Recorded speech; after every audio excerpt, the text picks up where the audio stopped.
Welcome back to Cyberspace, the podcast where we dive deep into psychology, culture, media, and technology. I'm your host, Leslie Poston, a research psychologist who explores the complex interplay between human psychology, digital technologies, particularly AI, and cultural expression in online spaces. My research touches on issues of power dynamics, resistance, adaptation, identity, and the evolution of communication in the digital age.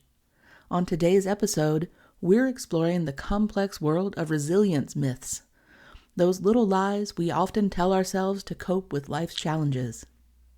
In this episode, we'll be unpacking a range of topics, covering everything from the false narratives surrounding survival of harassment or abuse to the dangerous allure of questionable therapeutic methods. We'll examine why we cling to these myths, how they impact our lives, and most importantly, how we can move beyond them towards genuine healing and growth. As we navigate through this exploration, we'll be touching on some sensitive topics. Our goal is not to invalidate anyone's experiences or coping mechanisms, but rather to shed light on the psychological processes at play and offer alternative perspectives that might lead to more authentic and healthy forms of resilience. We'll be drawing from a wealth of psychological research, expert opinions, and real-world examples to guide our discussion. Whether you're a mental health professional, someone on a personal journey of healing, or simply curious about the human psyche, this episode promises to offer valuable insights and food for thought. Let's begin unpacking resilience and the lies we tell ourselves to survive. Remember, questioning these myths isn't about diminishing our strength. It's about understanding ourselves better and paving the way for genuine growth and healing. We begin our exploration by digging into the fascinating world of self-deception. Why do we cling to certain myths, such as the notion that enduring hardship or surviving abuse inherently makes us stronger?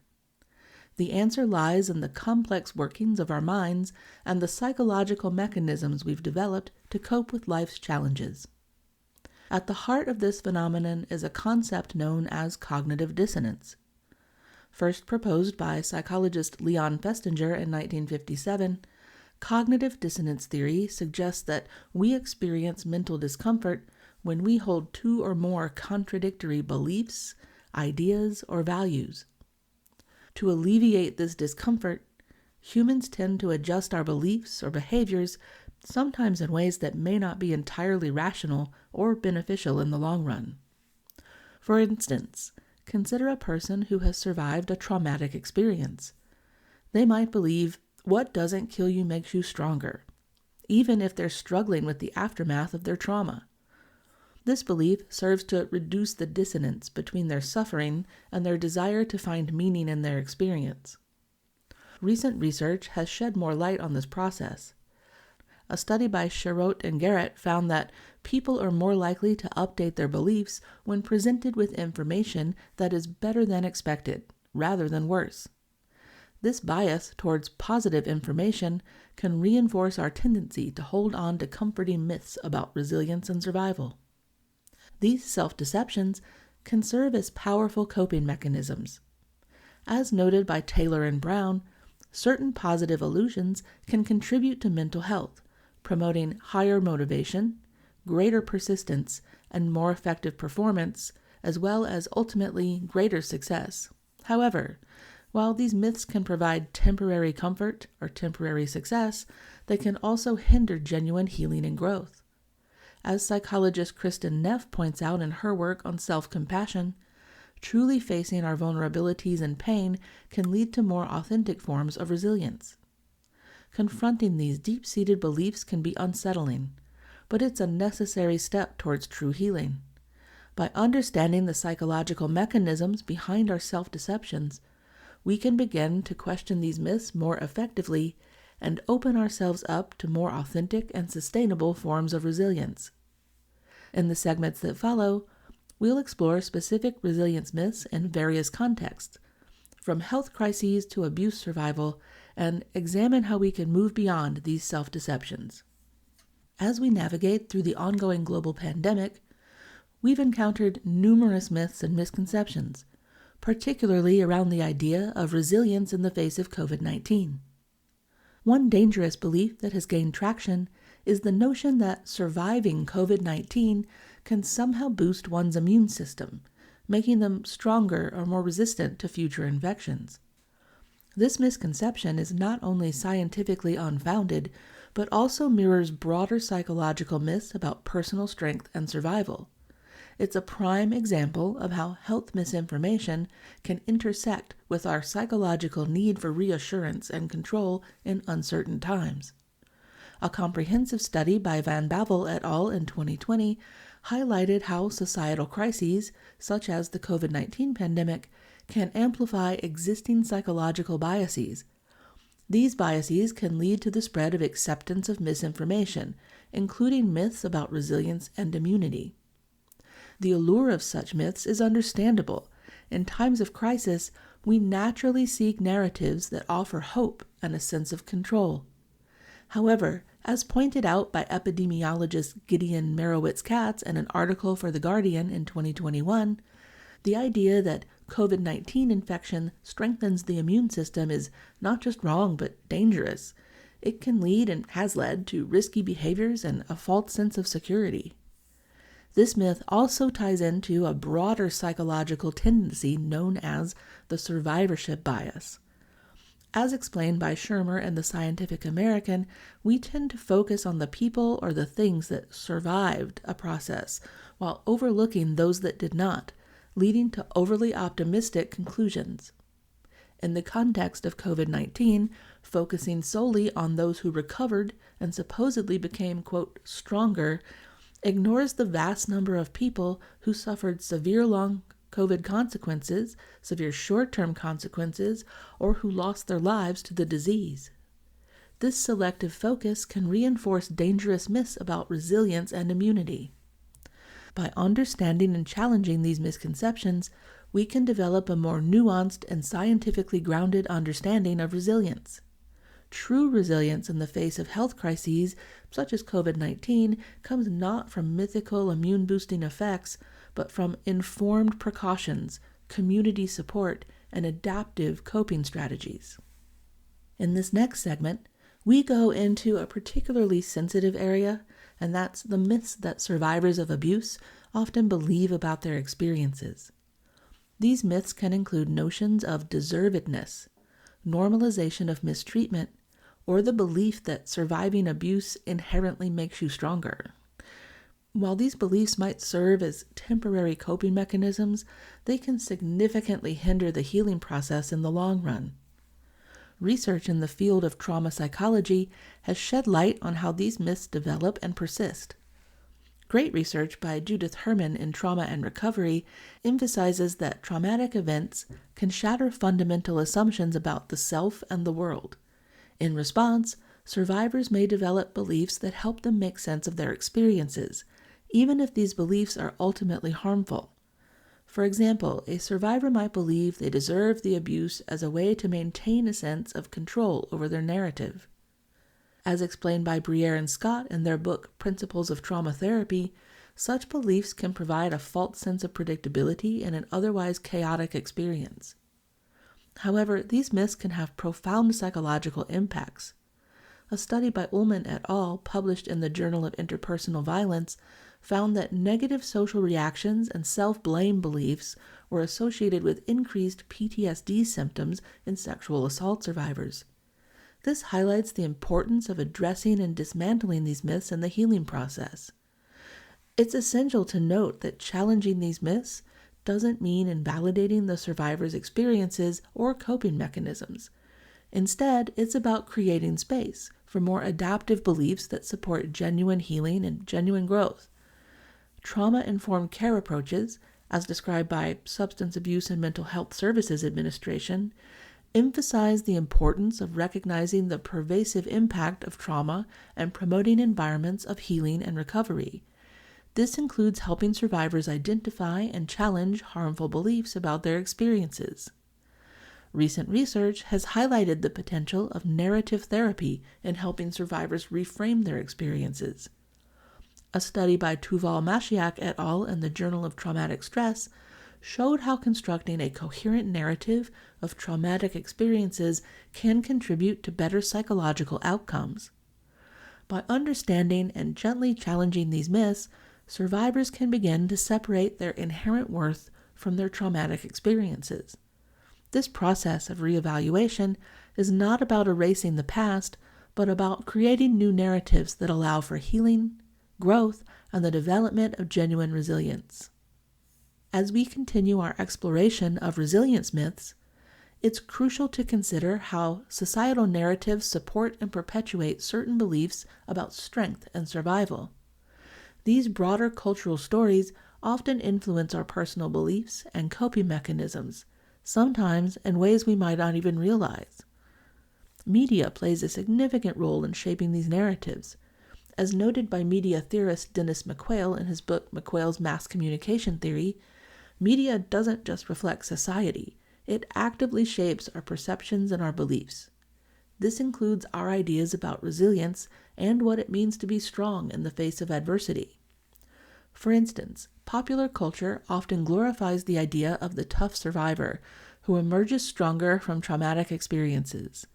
While these narratives can be inspiring, they can also set unrealistic expectations and invalidate the complex, often messy reality of healing from trauma. A study by Siri et al., published in the Journal of Personality and Social Psychology, challenges the common assumption that experiencing adverse events inherently leads to distress or dysfunction.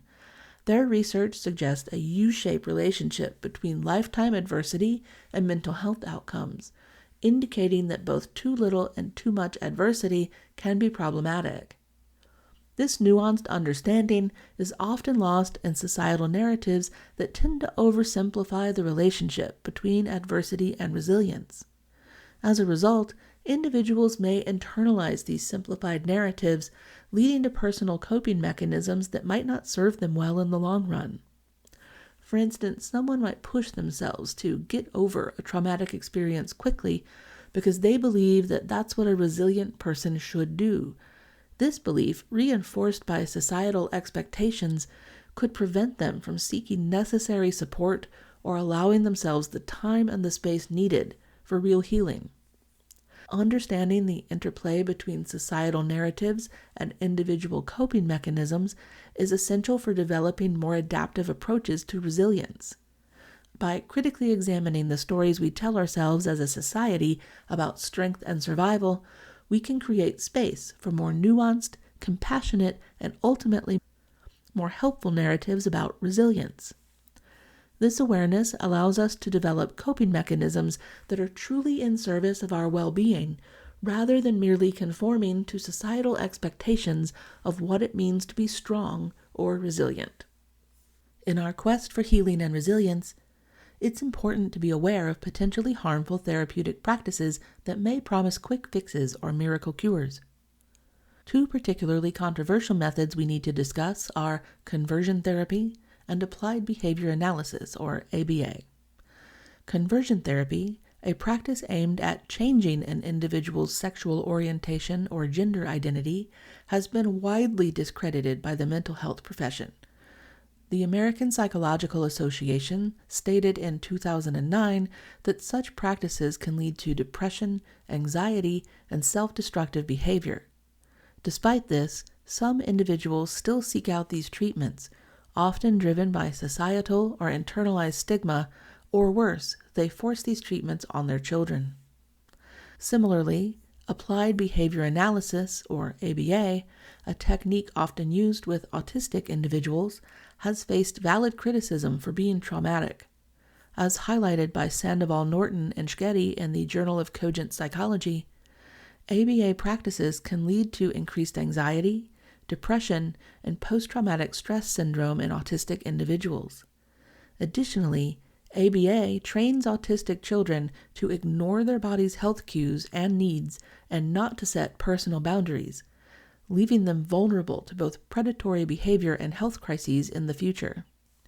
These methods stand in stark contrast to more compassionate, evidence-based approaches like trauma-informed care. As described by Lanius et al. In their book, The Impact of Early Life Trauma on Health and Disease, trauma-informed care recognizes the widespread impact of trauma and integrates this knowledge into all aspects of treatment. Other beneficial approaches for trauma survivors and neurodivergent individuals include eye movement desensitization and reprocessing, or EMDR, which is a psychotherapy treatment designed to alleviate the distress associated with traumatic memories; somatic experiencing, which is a body-oriented approach to healing trauma and other stress disorders developed by Peter Levine; and acceptance and commitment therapy, or ACT, which is a form of psychotherapy that uses acceptance and mindfulness strategies along with commitment and behavior change strategies to increase psychological flexibility.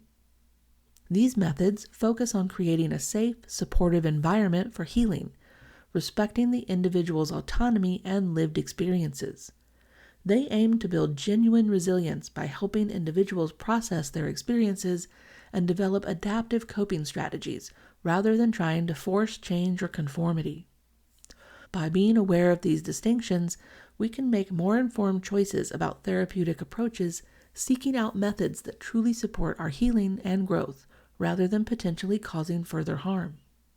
As we continue to explore paths to genuine resilience and healing, it's important to discuss some of the emerging therapies that are showing promise in treating various psychological conditions, particularly those related to trauma and stress disorders.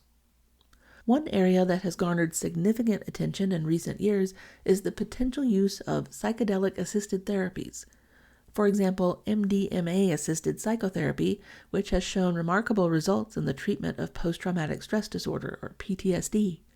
A groundbreaking study by Mithofer et al., published in the Journal of Psychopharmacology, found that 83% of participants no longer met the criteria for PTSD after just 2 sessions of an MDMA-assisted psychotherapy, compared to 25% in the placebo group. Similarly, research into psilocybin, the active compound in magic mushrooms, has shown potential in treating depression and anxiety. A study by Griffiths et al. In the Journal of Psychopharmacology found that a single dose of psilocybin produced substantial and sustained decreases in depression and anxiety in patients with life-threatening cancer. These alternative approaches are not without controversy, and it's vital to note that they are still in the research phase and should only be administered in controlled therapeutic settings. However, they represent a shift in how we approach mental health treatment, potentially offering new avenues for those who haven't found relief through traditional methods. In addition to psychedelic therapies, other modern approaches are gaining traction. Neurofeedback, for example, a type of biofeedback that uses real-time displays of brain activity to teach self-regulation for brain function. Virtual reality exposure therapy, which is an immersive form of exposure therapy that has shown promise in treating anxiety disorders and PTSD. Or mindfulness-based stress reduction, MBSR, a program that uses mindfulness meditation to alleviate suffering associated with physical, psychosomatic, and psychiatric disorders. While these therapies offer exciting possibilities, it's important to approach them with both optimism and caution. As with any treatment, individual response can vary, and what works for one person may not work for another. These therapies often work best when integrated into a comprehensive treatment plan that addresses all aspects of an individual's well-being. By staying informed about these emerging therapies, we can expand our understanding of mental health treatment and potentially find new paths to resistance and healing. In our final segment, we turn our attention to the process of rehumanizing ourselves by confronting and unpacking the resilience myths we've discussed throughout this episode. This process is not just about discarding false beliefs. It's about reclaiming our authentic selves and fostering genuine resilience. The journey of unpacking these myths can be challenging. As noted by Janoff Bullman in her book Shattered Assumptions, traumatic experiences often shatter our fundamental assumptions about the world and ourselves. Rebuilding these assumptions in a healthier way is a necessary part of the healing process. One powerful approach to this rebuilding process is narrative therapy. As described by White and Epstein in Narrative Means to Therapeutic Ends, narrative therapy helps individuals separate themselves from their problems and reauthor their life stories. This can be particularly powerful for those who have internalized harmful resilience myths. For therapists and mental health professionals, challenging these entrenched beliefs requires a delicate balance. As Herman emphasizes in Trauma and Recovery, the core experiences of psychological trauma are disempowerment and disconnection from others. Therefore, the therapeutic process must emphasize empowerment and reconnection. Some strategies for unpacking these myths can include cognitive restructuring, which is identifying and challenging distorted thought patterns. This technique, which is central to cognitive behavioral therapy, can help individuals recognize and reframe harmful beliefs about resilience. As referenced in a previous episode, CBT is not necessarily an effective treatment for autistics. There's also mindfulness practices. Cultivating present moment awareness can help individuals observe their thoughts and beliefs without judgment, creating space for new perspectives. Also, self-compassion exercises, practices that foster kindness towards oneself, can counteract the harsh self-judgment often associated with many resilience myths. Expressive writing. Penny Baker's research has shown that writing about traumatic experiences can lead to improved physical and mental health outcomes. Group therapy are support groups. Sharing experiences with others who have similar struggles can normalize one's experiences and challenge collective myths. It's important to note that this process of unpacking and rehumanizing is not about dismissing one's strength or survival skills. Rather, it's about recognizing the complexity of human experiences and fostering a more nuanced, compassionate understanding of resilience. As Herman emphasizes in her groundbreaking work, true healing from trauma involves not only addressing psychological symptoms, but also reconnecting with others and reclaiming one's sense of power and control. This perspective is complemented by Ogden's sensory-motor psychotherapy approach, which highlights the importance of addressing the body's response to trauma. Ogden et al. Argue that effective trauma treatment must integrate physical, emotional, and cognitive processing. By unpacking resilience myths, we create space for this kind of holistic healing that encompasses mind, body, and social connection. Ultimately, the goal is to move from a narrative of what doesn't kill you makes you stronger to one that acknowledges both our vulnerability and our capacity for growth. This new narrative might sound something like, I've been through difficult experiences. They've impacted me in complex ways, and I'm on a journey of understanding and healing. As we wrap up this episode of Cyberspace, let's recap our journey through the landscape of resilience myths.